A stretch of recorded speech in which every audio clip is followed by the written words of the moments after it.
안녕하십니까. 2025년 4월 30일 수요일 신조의 쿨톡 시작합니다. 한동훈 대 김문수, 누가 최후의 승자가 될 것인가, 그걸 판단하는 데 있어서요, 굉장히 중요한 게 있습니다. 홍준표 후보가 어제 순위와 득표율은 발표되지 않았겠지만요, 홍준표 후보가 뭐 3위를 했을 거라고 하는 점에 대해서는 뭐 긴 설명이 필요가 없습니다. 저는 적어도 20%대 득표를 했을 것이다, 이렇게 보고 있는데요. 그러면 홍준표를 지지했던 그 표가 어디로 갈 것인가? 이게 굉장히 중요한 포인트가 될 것입니다. 김문수 쪽으로 많이 갈 것인가? 아니면 한동훈 쪽으로 많이 갈 것인가? 아니면 이도 저도 안 가고 의사표시를 안 할 것인가? 뭐 등등 뭐 이런 것들이 중요한 관전 포인트가 될 텐데요. 홍준표 후보는 어제 경선 그 결과를 받아들고요, 전격적으로 정계 은퇴를 선언을 했습니다. 페이스북 좀 볼까요? 내일, 그러니까 어제 쓴 페이스북입니다. 내일 30년 정들었던 우리 당을 떠나고자 합니다. 그러니까 오늘 탈당계를 낸다, 뭐 그런 거를 예고하고 있죠. 더 이상 당에서 내 역할이 없고 더 이상 정계에 머물 명분도 없어졌습니다. 새로운 인생을 살겠습니다. 갈등과 반목이 없는 세상에서 살았으면 합니다. 그동안 저를 지지해 주신 당원 동지 여러분들께 거듭 머리 숙여 감사드립니다. 그래서 어제 그 경선 결과 접하고 나서 페이스북에 올린 글입니다. 아직까지 뭐 오늘 탈당계를 제출했다 하는 소식은 확인이 안 되고 있는데요. 오늘 아침에 또 페이스북 글을 하나 더 올렸습니다.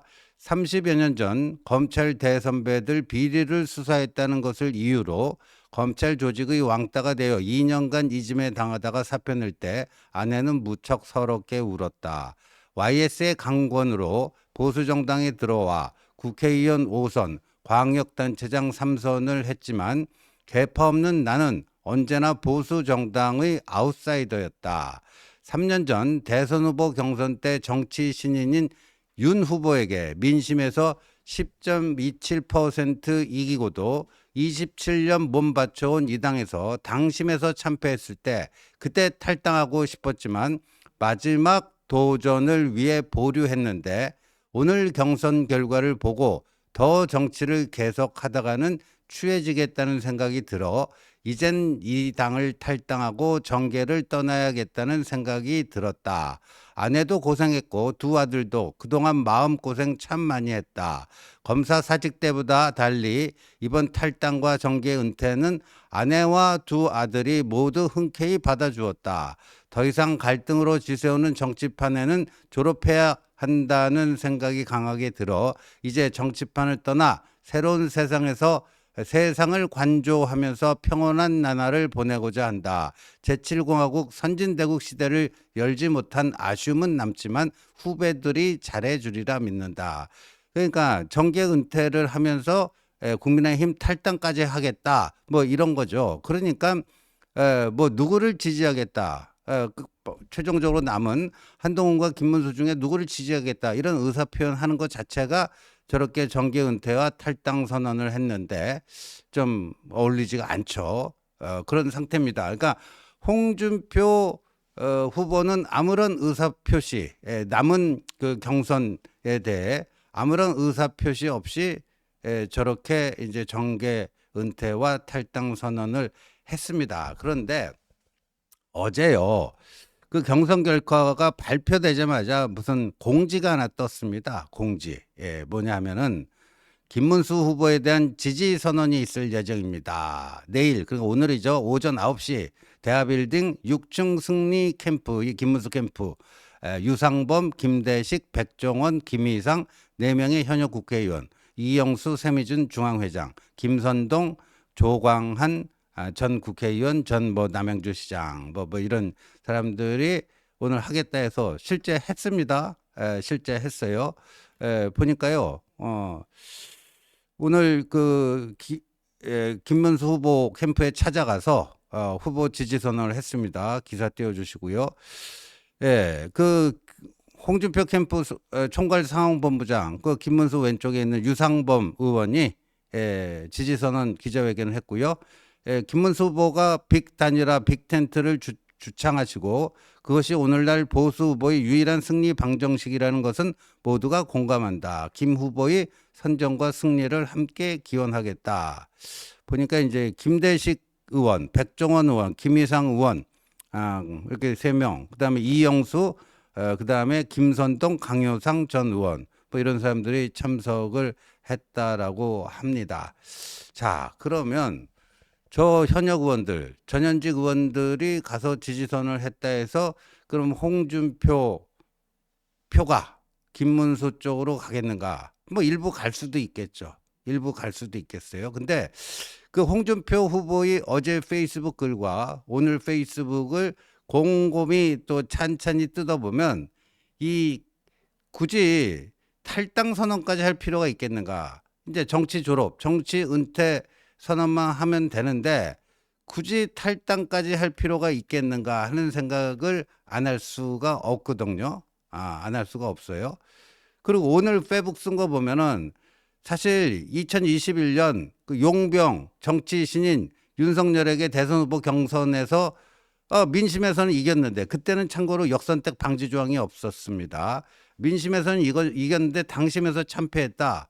그때 정말 내가 27년이나 이게 몸 바쳐온 당인데 나를 이렇게 푸대접할 수 있느냐.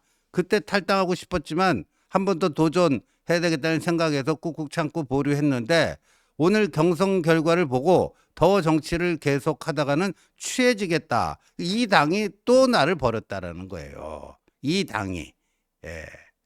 그 3년 전에는 27년 몸 바쳐온 건데 지금 그러니까 올해는 어떻게 되는 거예요? 30년 몸 바쳐온 이 당이 3년 전에도 날 버렸고 이번에도 나를 또 버렸다 하는 건데 자, 홍준표 후보의 그 심리는 이건 뭐 드러납니다. 뭐냐면 어차피 찬탄 쪽에서 한동훈이 올라올 것이다. 최종 결성에 파이널에.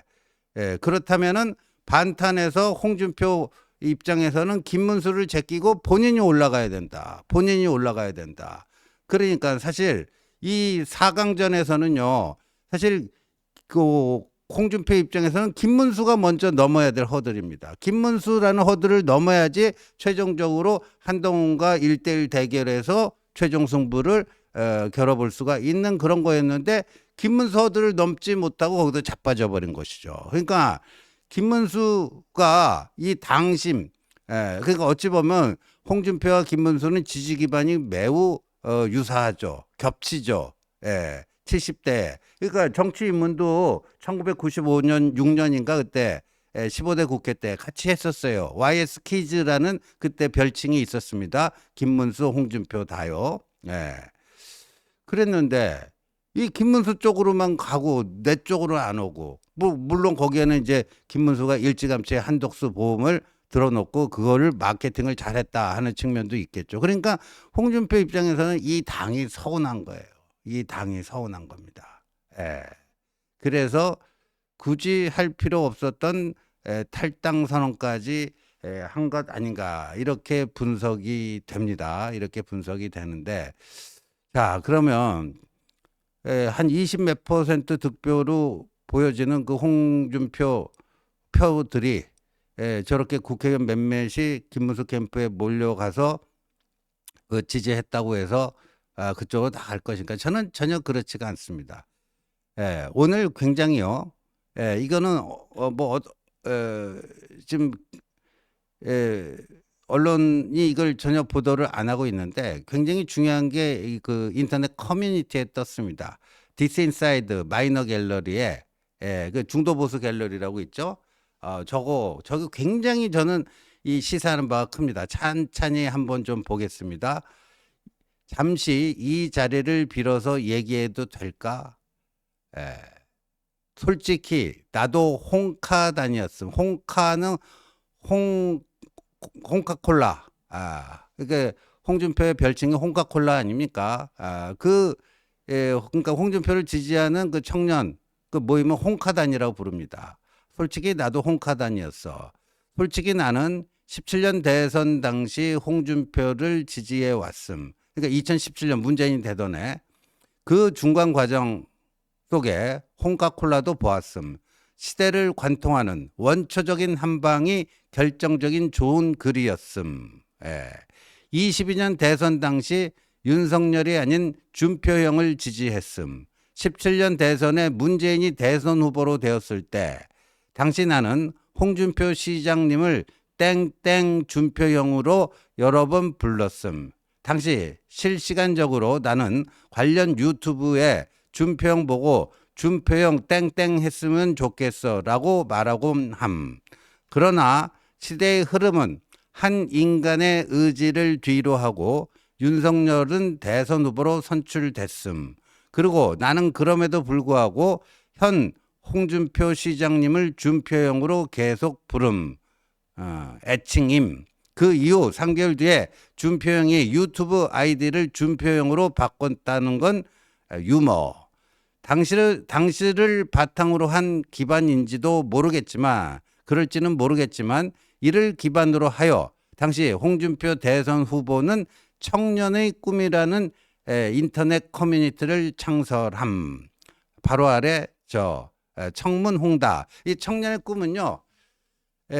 그 홍준표를 지지하는 청년들의 그 인터넷 커뮤니티입니다. 저기서 청문홍답 이게 굉장히 기사화도 많이 됐죠. 청년이 묻고 홍준표가 답한다. 저 사이트 들어가면요. 2030들이 다 준표형이라고 부릅니다. 준표형이라고 불러요. 그래서 이게 제가 지난번 쿨톡에서도 얘기했지만 그 여론조사에서 연령별 그 연령별 지지율을 보면요. 홍준표가 가장 강세를 보이는 데가 2030입니다. 홍준표가 한동훈, 김문수 이 다른 경쟁 후보에 비해서 가장 도드라지게 강세를 보이는 연령대가 2030이에요. 2030에서는 압도적 1위입니다. 압도적 1위예요. 그 2030에서 압도적 1위를 할 수 있었던 게 크게 두 가지 그 요인이 있는데 그만큼 가장 앞장서서 2030 쪽에 투자를 많이 했어요. 최근에 SNL 코리아에서 한동훈 그게 뭐 다 조회수가 1000만 뷰를 넘었다. 정성호 개그맨 정성호 씨랑 찍은 거 그거 한 그 쇼츠가 그것만 해도 뭐 850만인가 벌써 됐더라고요. 쇼츠 하나가. 근데 홍준표 후보의 경우에는 벌써 몇 년 전부터 기회가 있을 때마다 SNL 코리아 나가서 2030에게 저 할배 꼰대인데 재밌네. 저 꼰대긴 한데 재밌네 하는 그 친근감을 줬고 또 이렇게 청년의 꿈이라고 하는 인터넷 커뮤니티를 만들어서 저기서 거의 매일같이 청문홍답 청년들이 묻고 홍준표가 답하다 이런 것들을 그 유지를 해온 거죠. 그만큼 국민의힘 대선 주자 중에서 2030에 가장 많이 투자한 사람이 홍준표였다 하는 건데 그리고 저 밑에 보세요. 그때부터 나도 계속 지지해 왔음. 그러나 광역자치단체장인 대구시장을 역임하면서 그리고 윤석열 대통령과 정부를 시작하면서 홍준표 시장님도 본연의 소신과 올곧은 방향이 서서히 그 빛이 점점 줄어듦. 나도 나름 계속 응원했음. 그럼에도 불구하고 계속 응원했다는 거죠. 그러나 현 시점 국민의힘 후배인 한동훈과 마주한 시점을 교차하고 동훈이 형이 해준 말을 보고 홍준표와 한동훈 그리고 시대의 교차점을 마주함. 이는 오늘 동훈이 형이 해준 말과 의미를 일맥상통함 뭐 이런 건데 그러면서 한동훈 페북을 여기다 그대로 인용을 했습니다. 이게 어제 그 2차 경선 발표 현장에서 한동훈 후보가 했던 얘기를 그대로 썼습니다. 제가 홍준표 후보님과 사실 이렇게 개인적으로 대화해 본 게 이번 경선이 처음이었다. 그런데 몇 년만 더 먼저 배웠으면 저는 홍준표계 정치인이 되었을 것 같다. 그만큼 매력 있으시고 젊은 저보다 더 패기 있으시고 배짱 있으시고 기백 있으셨습니다. 제가 많이 배웠습니다. 30년 동안에 30년 여정 동안 정말 많은 공헌을 대한민국과 우리 보수에 해 오셨다는 점에 대해서 후배로서 존경의 말씀을 드립니다. 이렇게 얘기를 했어요. 이렇게 얘기를 했어요. 이 부분이 지금 저 글쓴이에게 상당한 감명을 준 것 같습니다. 그 밑에 보면 요약해 보면 동훈이 형은 자칫하면 홍준표계가 될 수 있었다고 말하고 있다. 개인적으로 홍준표 선배님과 같은 촌철살인의 선배가 있었다면 한다는 내심 고백의 글을 쓴 거다. 그러면서요, 또 이렇게 얘기를 했습니다. 이 의미는 뭐냐? 대한민국 역사상 보수정당의 대장님을 교체하는 시대적 교체의 합의점임을 보여주는 그런 내용이었다. 한동훈의 저 멘트가. 그러면서 준표형, 아니 홍준표 시장님, 저도 띠동갑 이상인 준표형 보고 형이라 부른 시기가 있었어요. 저번 대선 당시 안타까워하고 준표형을 응원한 저지만 하지만 이제는 한동훈 후보를 아니 준표형이 아닌 동훈형을 응원하고 있습니다. 저는 개인적으로 대형 마이너 갤러리인 블루 아카이브의 오픈 멤버였다. 그렇지만 당시 어려움과 문제가 생긴 건에 대해서 몸을 던지곤 했다. 뭐 이런 얘기를 좀 썼고요. 좀 이제 밑으로 내려가면요. 그렇습니다. 현재 이 시점에서 동훈이 후배와 준표 선배님과 제가 찾겠음. 그리고 미래를 보도록 하겠음. 감사합니다. 해놨습니다. 이 보니까 그 인터넷 커뮤니티에서 상당한 영향력을 발휘하는 그런 인물로 추정이 됩니다. 추정이 되고 이른바 홍카단의 핵심 멤버인 것 같은데 이게 이제 제가 대표적인 거 하나만 따온 건데요. 지금 그 홍카콜라, 홍카단, 그 다음에 청년의 꿈 그쪽 홍준표를 지지하던 2030이 아주 빠른 속도로 지금 한동훈 지지로 돌아서고 있다. 이게 경선 판도에 상당한 영향을 미칠 것이다. 저는 이렇게 판단을 합니다. 시청해 주셔서 감사합니다.